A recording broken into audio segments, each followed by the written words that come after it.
ఈ రాష్ట్రం పరువే తీసావు నువ్వు. ఆ యువకులు అంటావేంటయ్యా? ఈ రాష్ట్రం పరువే ప్రపంచ దేశాల్లో తీసావు, భారతదేశంలో తీసావు, దిగజార్చేసావు. ఈ ఆంధ్రప్రదేశ్ రాష్ట్రాన్నే పరువు తీసేసావు. నీకు ఒక్కసారని నువ్వు అడిగితే, ఒక్కసారి ప్రజలందరూ నిన్ను నమ్మితే, ఆ నమ్మిన నమ్మకాన్ని ఒమ్మి చేసి నడి రోడ్ల ఈ రాష్ట్రం యొక్క బట్టలోడ తీసావు. ఈరోజు గౌరవ మాజీ ముఖ్యమంత్రి జగన్మోహన్ రెడ్డి గారికి ఈ రాష్ట్రంలో అనేక విషయాల మీద మాట్లాడాల్సినటువంటి వ్యక్తి అటువంటి ప్రజా సమస్యల గురించి కానీ ప్రజల గురించి కానీ పట్టించుకోకుండా నీ ప్యాలెస్లో నువ్వు ఉంటూ నీ కార్యకర్తలకి నీ నాయకులకి మనోధైర్యాన్ని నింపటం కోసం నువ్వు ఏదన్నా కార్యక్రమం చేస్తే ఒక మంచి కార్యక్రమం చేసి తద్వారా నువ్వు రాజకీయ లబ్ధిని ఆశించవచ్చేమో, కానీ ఇలాంటి వారికి నువ్వు మద్దతుగా నీ పార్టీ నువ్వు వెళ్ళి పరామర్శించడం అంటే ప్రజాస్వామ్యాన్ని నడి రోడ్డులో అపహాస్యం చేస్తున్నావు జగన్మోహన్ రెడ్డి గారు. ఒక్కసారి మనసుతో ఆలోచించు. నువ్వు చేసిందేంటో, నీకు ఈ రాష్ట్ర ప్రజలు నీకు ఇచ్చినటువంటి గతంలో గౌరవం ఏంటో, నువ్వు దాన్ని దుర్వినియోగం చేసినటువంటి విధానం మద్యం విషయంలో కావచ్చు, బీసీల యొక్క సంక్షేమం విషయంలో కావచ్చు, ఎస్సీల యొక్క సంక్షేమం విషయంలో కావచ్చు, పేదవారి యొక్క గృహాల విషయంలో కావచ్చు, నువ్వు కల్తీ మద్యం అమ్మినటువంటి విషయంలో కావచ్చు, ఈ రాష్ట్రాన్ని అన్ని విధాలుగా కూడా సర్వనాశనం చేశావు. రాష్ట్ర రాజధాని అనే చెప్పుకుంటానే లేకుండా మూడు ముక్కలాట చేశావు. ఒక పక్కన పోలవరాన్ని పడుకోబెట్టావు.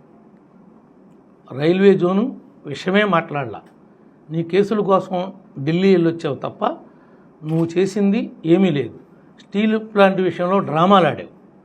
ఇవన్నీ కూటమి వచ్చిన తర్వాత ఒక్కొక్కటిగా అన్ని హామీల్ని అమలు చేయడానికి శక్తి వంచన లేకుండా గౌరవ ముఖ్యమంత్రి గారు, ఉప ముఖ్యమంత్రి గారు ఈరోజు రాష్ట్రాన్ని చక్కగా పరిపాలన చేస్తుంటే, నువ్వేమన్నా మంచి సలహాలు ఇవ్వాలనుకుంటే ఒక ఉత్తరం రూపంలో రాసి రాష్ట్ర ప్రభుత్వానికి సలహాలు ఇవ్వాల్సింది పోయి, నువ్వు ఎందుకు ఈరోజు ఒక గంజాయి బ్యాచ్ని పరామర్శించడానికి వెళ్ళే అంత అవసరం ఏమొచ్చిందని అడుగుతున్నాం. ఈ రోజున నీ నాయకులకి, నీ కార్యకర్తలకి మానసికంగా ధైర్యం కోల్పోయారు. మీ పార్టీ ప్రజలలో విసిరివేయబడింది. నీ పార్టీని ఈ రాష్ట్ర ప్రజలు బంగాళాఖాతంలో కలిపారు. అన్ని వర్గాల వారు, అన్ని కులాల వారు, అన్ని మతాల వారు యూనిఫామ్గా మరి ఇలాంటి తీర్పునిస్తే నువ్వు ఈ రోజున ఆయన పరామర్శిస్తున్నావంటే, అంటే ఈ రాష్ట్రాన్ని ఏ రకంగా ఎటు తీసుకెళ్దామని నీ ప్రయాణం అని చెప్పి మేము అడుగుతా ఉన్నాం. నువ్వు సమాధానం చెప్పాల్సినటువంటి అవసరం ఉంది. నీకేం అన్యాయం జరిగింది? నీ కార్యకర్తలకు ఎక్కడ అన్యాయం జరుగుతుంది? నీ నాయకులకి ఎక్కడ అన్యాయం జరుగుతుంది? తప్పు చేశారు కాబట్టే ఎవరైనా శిక్ష అనుభవించాలి. ఇవాళ కాకపోతే రేపైనా నిన్ను కూడా అరెస్ట్ చేయాల్సినటువంటి అవసరం ఉంది. ఎందుకనంటే మద్యం కుంభకోణం, నీ యొక్క ఐఏఎస్ నీ దగ్గర ఈ రోజున ఇంటెలిజెన్స్ ఎక్స్ డీజీ జైల్లో ఉన్నాడంటే దానికి కారణం నువ్వు కాదా? నువ్వు వాళ్ళతో చేపించినటువంటి తప్పుల వల్ల వీళ్ళందరూ జైలు పాళ్ళు అవుతున్నారు. ఎన్ని న్యాయస్థానాలు కూడా ప్రతి ఒక్కరిని హెచ్చరిస్తూ ఉన్నాయి. అయినా సరే మీ పార్టీ నాయకులకు కానీ కార్యకర్తలకు కానీ ఇప్పటికి కూడా బరితెగిచ్చి వ్యవహరిస్తూ ఉన్నారు, మాట్లాడుతూ ఉన్నారు. సొంత నిన్ను ఎత్తుకు పెంచిన బాబాయే నువ్వు చంపించావని మేము చూడలేదు, మేము అంటలేదు. కానీ మీ యొక్క చిన్నాయన కూతురే ఆ ముద్దాయిలకి కొమ్ము కాస్తున్నావని చెప్పి నిన్ను ప్రశ్నిస్తూ ఉంది. నీ తల్లి ప్రశ్నిస్తుంది, నీ చెల్లి ప్రశ్నిస్తుంది. వాళ్ళ మాటలకు సమాధానం చెప్పు. నువ్వు ఫస్ట్ వాళ్ళందరికీ ఆన్సర్ చేసిన తర్వాత నువ్వు మాట్లాడు. ఎవరైతే నీ బాబాయ్ మర్డర్ కేసులో ప్రధాన ముద్దాయిలుగా ఆరోపణలు ఎదుర్కొన్నటువంటి వారు ఉన్నారో వాళ్ళని నువ్వు ఈ రోజు నాటికి కూడా పార్టీ నుంచి సస్పెండ్ చేయకోకుండా నువ్వు వాళ్ళతో అంటగాగుతూ నీ బాబాయిని చంపిన వాళ్ళతోనే నువ్వు ప్రయాణం చేస్తున్నావు అంటే నిన్ను నమ్ముకున్న వాళ్ళకి నువ్వేం చేయగలుగుతావు అని కూడా ఈ రాష్ట్ర ప్రజలకి సందేహం కలుగుతూ ఉంది. అందుకే నిన్ను 11 సీట్లకే పరిమితం చేశారు.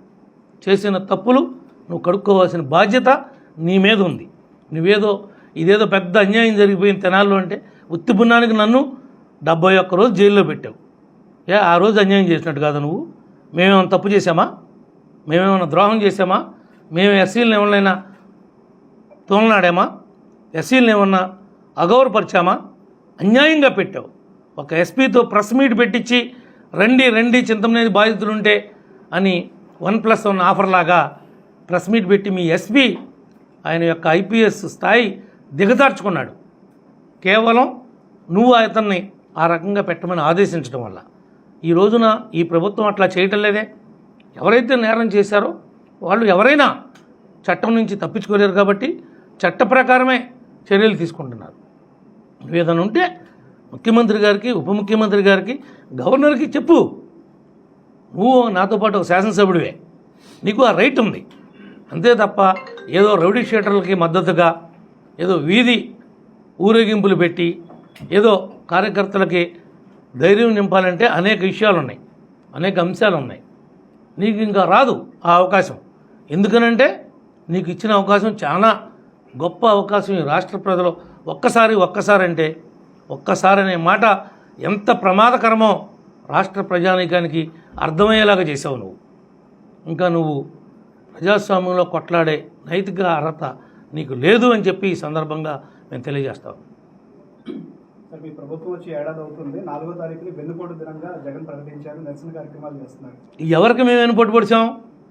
ఈ ప్రభుత్వం ఏ వర్గానికి పొడిచింది?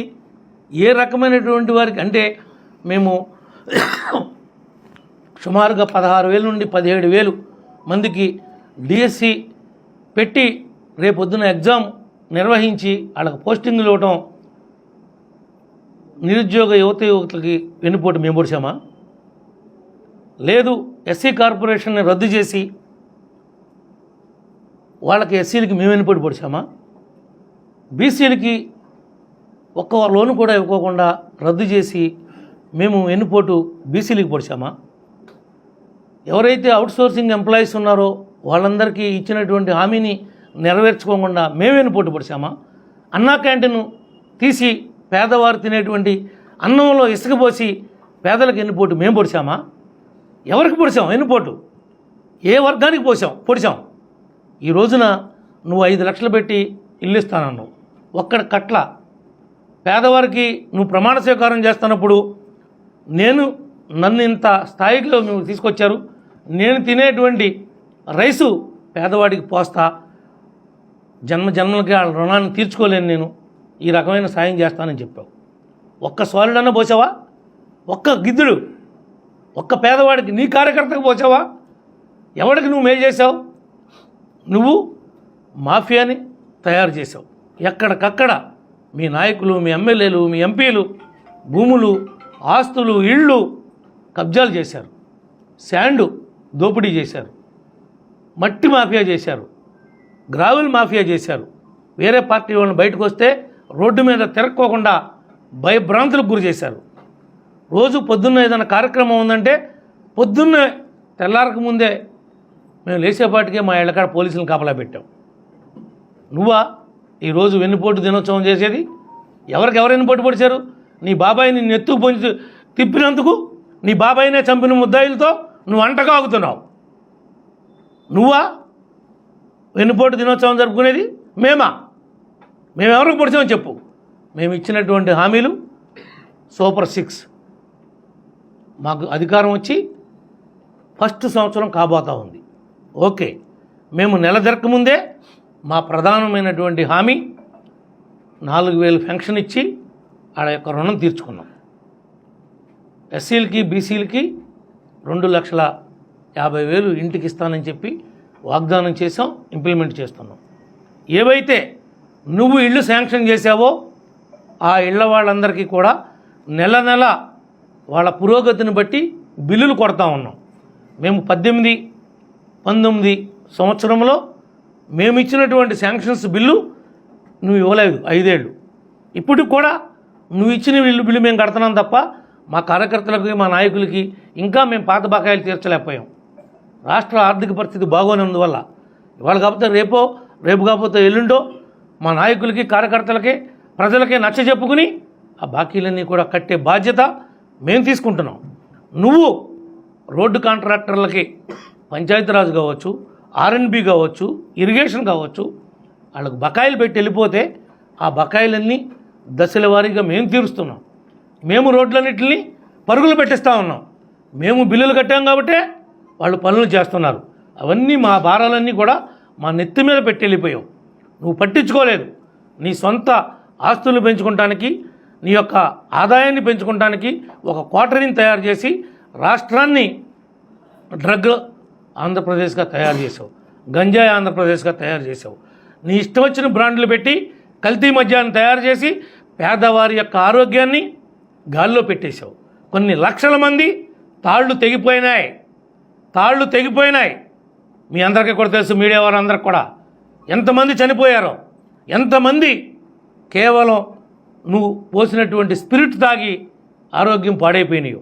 ఈనాడు మద్యం 100 రూపాయలకే వస్తుందంటే ఆ రోజు 220 ఏంటి, ఈరోజు ఈ ప్రభుత్వం వచ్చిన తర్వాత 100 ఏంటి? అంటే మేము మద్యాన్ని ప్రోత్సహిస్తున్నామని కాదు మేము చెప్పేది. కానీ 220 పేదవాడి సంపాదన అంతా కూడా బ్రాందీ షాప్ కాడే పోయింది ఆ రోజున. వీటన్నిటికీ సమాధానం నువ్వు చెప్పాలి. నువ్వు పేదవాళ్ళు తాళ్ళు దింపింది నువ్వు, పేదవాళ్ళ యొక్క ఆరోగ్యాన్ని పాడు చేసింది నువ్వు, పేదవారిని నడి రోడ్డు మీద గొడ్లోడ తీసింది నువ్వు కూటమిని విమర్శించేటువంటి హక్కు నీకు లేదు, రాదు అని చెప్పి ఈ సందర్భంగా మేము తెలియజేస్తాము. డౌట్ ఉంటే అడగండి, తప్పే ఉంది. మా తప్పులు మా లోపాలు ఉంటే మాట్లాడండి, ఓపెన్గానే చెప్తా. జరిగింది. కొల్లేరులో ఏమైతే ప్రజలు ఉన్నారో వాళ్ళ లైవ్లీవుడ్ ఏముందో అది డిస్టర్బ్ అవ్వకోకుండా కేంద్ర ప్రభుత్వం యొక్క హైపవర్ కమిటీ ఆలోచనలకు తగినట్టుగా సుప్రీంకోర్టు మార్గదర్శకాలకి లోబడి ఇటు ప్రజలు, రాష్ట్ర ప్రభుత్వం, అటు హైపవర్ కమిటీ, అటు సుప్రీంకోర్టు ఈ నలుగురితో కోఆర్డినేషన్ చేసి శాశ్వతంగా కొల్లేరుకి పరిష్కారాన్ని కనుగొనాలి. ఇది ప్రజలు ఇచ్చినటువంటి అధికారం. ఇది కొల్లేరు ప్రజలకి, ఇటు ప్రభుత్వానికి, అటు సుప్రీంకోర్టుకి, కమిటీకి కూడా ఎవరికీ ఇబ్బంది లేకుండా మధ్య మార్గంలో ఒక దాన్ని మనం మార్గాన్ని ఎతకాలని చెప్పి గౌరవ ముఖ్యమంత్రి గారు ఆదేశాలు ఇచ్చున్నారు. ఆ దిశగా ఇటు ప్రజాప్రతినిధులు, అటు ఐఏఎస్లు ప్రతి ఒక్కరూ కూడా కృషి చేసి ఆ సమస్యకి శాశ్వత పరిష్కారం చూపించమని చెప్పి ముఖ్యమంత్రి గారు ఆదేశాలు ఇచ్చారు. దాని ప్రకారమే ఎదరకు తీసుకెళ్తాం. ఎక్కడ ఎవరు కూడా డిస్టర్బ్ అవటానికి లేదని మాత్రం ముఖ్యమంత్రి గారు చెప్పారు. దాన్నే ఇంప్లిమెంట్ చేయమని చెప్పారు. నేరస్తుల్ని శిక్ష వేసిన తర్వాత జైల్లో పెడతారా, లేదంటే విచారణ దశలోనే పెడతారా? మరి నిన్నెందుకు 16 నెలలు జైల్లో ఉంచారు? నిన్ను ఒక ప్రజాప్రతినిధివి, నువ్వు 16 నెలలు జైల్లో ఉండొచ్చావు. నిన్ను సిబిఐ, ఈడీ జైల్లో పెట్టింది అంటే శిక్ష వేసాక పెట్టారా? విచారణ దశలో ముందే కేసుని పూర్వాపరాలు కనుక్కోవడం కోసం వాళ్ళ కస్టడీ అవసరం కాబట్టి, వాళ్ళకి సరైనటువంటి ఇన్ఫర్మేషన్ కావాలి కాబట్టి పోలీసు మాన్యువల్ ఏముందో, చట్టం ఏముందో వాళ్ళు అమలు చేస్తారా? అది కూడా జగనే చెప్తాడా? మమ్మల్ని ఎందుకు పెట్టావు లోనప్పుడు? మమ్మల్ని ఎందుకు పెట్టావు జైల్లో? నువ్వు ఈరోజు శిక్ష వేసిన తర్వాత జైల్లో పెట్టాలని అప్పుడేమన్నా చట్టం చేసావా? శిక్ష ఖరారు అయిన తర్వాతే ఎవరైనా జైలుకి తీసుకెళ్ళాలి తప్ప శిక్ష ఖరారు అవ్వకముందు జైలుకి తీసుకెళ్ళకూడదని నువ్వేమన్నా ఈ రాష్ట్రంలో చట్టం చేసి వెళ్ళావా? జగన్మోహన్ రెడ్డి గారు అడుగుతున్నావు. నువ్వు ఉత్తుపున్నానికి మా నాయకుడిని 53 రోజులు పెట్టావు. నాలాంటి ఎమ్మెల్యేలని, మినిస్టర్లని చాలా మందిని పెట్టావు. కానీ మా అధ్యక్షుడినే పెట్టావు. ఉత్తుపున్నానికి స్కిల్ డెవలప్మెంట్ అన్నావు. ఏమీ లేని కేసుని 53 రోజులు ఉత్తుపున్నానికి జైల్లో పెట్టావు. నీకు ఇప్పుడు గుర్తొస్తున్నాయా ఇవన్నీ అని అడుగుతున్నా. చట్టం నీకు తెలియదా అని అడుగుతున్నా. 16 నెలలు జైల్లో ఉన్నావు కదా, అన్నీ తెలుసు కదా నీకు. కొత్తగా అడుగుతున్నావు ఏంటి? ఏమీ తెలియని వాళ్ళలాగా.